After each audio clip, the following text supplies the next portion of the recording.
Hi, this is the ordinary voice of spiritual ventriloquism. You are listening to Dummy himself.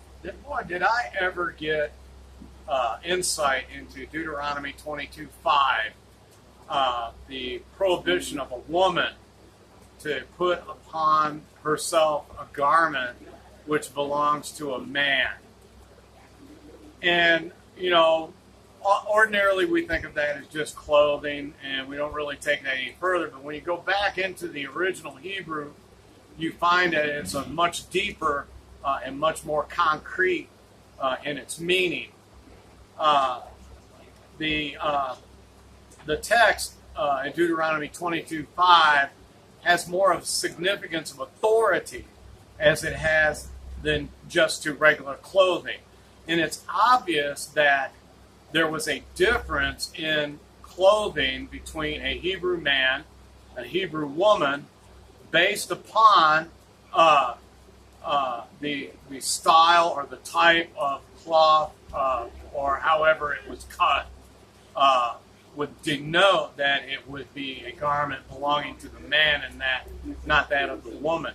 Now, modern day translation, a tallit, is thought about as like a shawl that has four corners on the shawl, used in the method of, in the prayer and whatnot, and that's supposed to signify authority. Jewish rabbis wear it. Some Messianic people wear it. There are also Hebrew versions of this today. But the modern understanding of the tallit, as we see it today, is not historically what it originated to be. The original tallit was the outer garment that was worn by the Hebrew men and women. Again, there was a difference between the way it was cut, obviously. The inner garment was called the halak, okay? And the inner garment was only worn in the privacy of one's own home, on one's own land, and was never worn alone in a public venue. Before someone went out into a public venue, they would put the tallit on over their halak, and then that was what would make them presentable. So again, our modern idea of what consists of a tallit with its fringes and whatnot is not historically accurate. Now, Jesus, or Yeshua, or Yahashua, he wore a tallit which obviously had the fringe or tassels or T-seats, as they call them, coming off of the four corners of the garment, or the border of the garment, which must have been quite significant because it attracted this woman's attention. She felt like she could actually be healed by this person because she recognized that the tallit and the fringes that he wore were fringes of authority. Customarily today, even though Jewish women, and I'm saying Jewish women, wear tallits, it is not generally practiced. Tallits are generally used by men only to separate the distinction between those that are possessing ecclesiastical authority and women or common people in general, even though all men wore some form of a tallit in the days of Jesus. So anyway, I thought that was interesting. So when you look at, and then you got this, this text in the New Testament or in the Besorah where, Jesus says, I believe it's in Matthew 6, Matthew 5, Matthew 6, he said, if a man sue thee at the law, in the King James, and take thy coat, give him thy cloak also. And the real translation should be the halak or the tallit.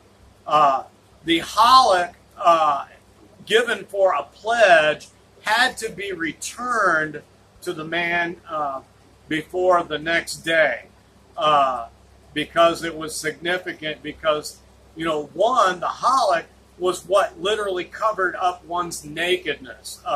Without the halak, you would be totally naked. Now, this idea of covering and double covering does play into the role of gender and how they are supposed to operate within the assembly of the Mashiach, Yeshua HaMashiach. That is that this denotation of the talit expressing authority. Okay, so when we go back to the text in Deuteronomy 22:5, where it says that a woman shall not put upon the garment belonging to a man, nor shall a man wear a woman's garment or clothing, for all that do such are an abomination in the eyes of Melech Yeshua, in the Melech Yahweh. They are an abomination.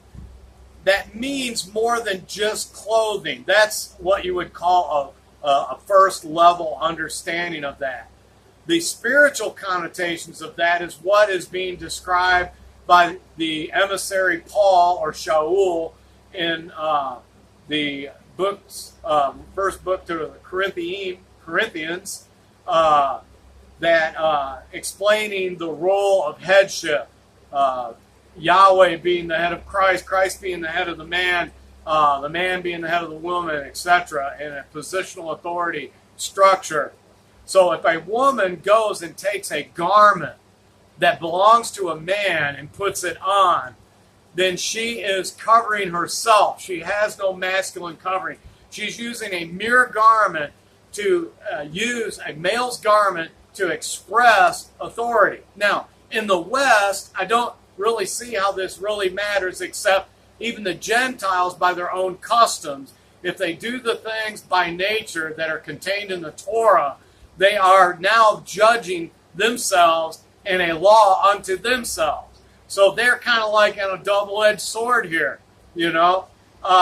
So, back in the 60s, you start seeing popularity where women in the 50s, women in the U.S. starting to wear pants, because in this Gentile culture, that is a garment that customarily and traditionally belonged to a man, but now all of a sudden through this cultural explosion, or I should say anti-cultural explosion, feminist explosion, now women are wearing garments that belong to a man, which in a sense, by their own laws and customs, they too would generally be an abomination in the eyes of Yah, because he is allowing their own culture and custom to judge them. And it was not a part of American culture or even British culture, dating back all the way from the 1960s or 1950s back, for a woman to wear breeches or pants belonging to a male. So clothing does denote authority, and there should be a differentiation between the two. That's just basically a small, short teaching on the subject matter at hand on male and women's clothing. Women, if you take a role belonging customarily or traditionally belonging to a man, such as a priest or even someone who's out there representing a corporation, in a sense, you're going to have to weigh these things out. Do you want to be a Gentile or do you want to be a Hebrew? Okay? Because even the Jews to this day the Jewish females do not particularly wear talits or garments belonging to a man. As a Hebrew, it is important that women do not wear not only men's clothing, but take upon roles which customarily and traditionally denote the authority of a man and not the authority of a woman. A woman has zero authority in realms or in relationship to that of a Hebrew male. She has zero authority.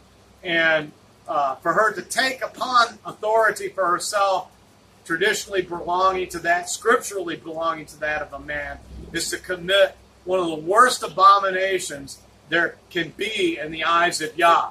And that is why we have this effeminist society we have today.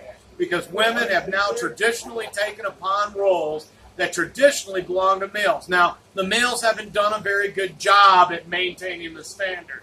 I'll give you that much. And have provoked not only their wives, but provoked their children to anger because now their children are being brought up without male influence. Feeding back into Pastor Dowell's video concerning women a while back. A woman cannot raise a man. A man who is raised without or very little male influence, positive male influence in his life, will be effeminized to some degree, and it is our job to correct that and to make sure that that does not become the norm in the future for us in the Hebrew culture. Well, hope everything I said is a profit to you. Bless you. Have a good Shabbat. Amen.